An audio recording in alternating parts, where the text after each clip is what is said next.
porsyento ng mga nakolektang basura sa Marinate ay pagkakawari ka ito ang lugar sa unang pag-aaral ng Eco-Waste Coalition.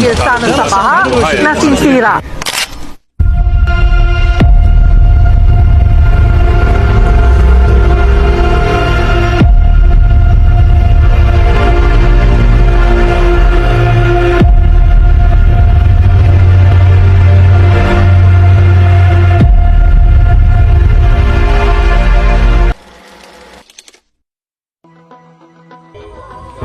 Narito ako ngayon upang mapakanayam si Kimberly.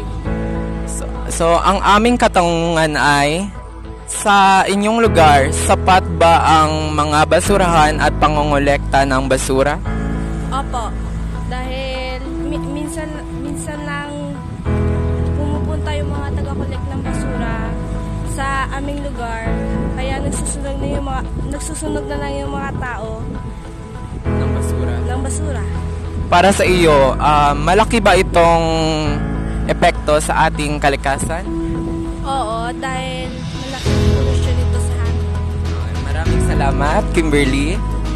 Ang epekto ng waste mismanagement ay ramdam sa araw-araw na pamumuhay. Nagdudulot ito ng pagbaha, polusyon sa tubig at hangin, at pagdami ng sakit tulad ng dengue, leptospirosis at iba pa. Maging ang mga hayop at halaman ay naaapektuhan. Tayo rin sa huli ang nahihirapan.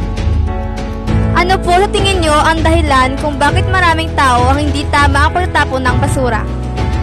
Sa palagay ko, sa dami ng populasyon dito sa bansa ay ibang tao ay wala silang pakialam sa dami ng basura ang tinatapon nila. Akala nila ang isang basura ay di na makakapekto, but di nila alam sa patuloy na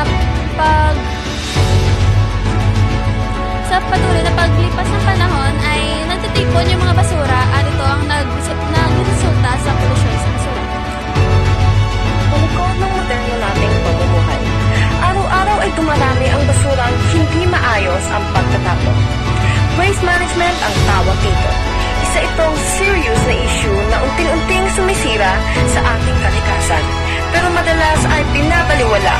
Nakikita natin ito sa clogged canals, mabahong paligid at polluted rivers.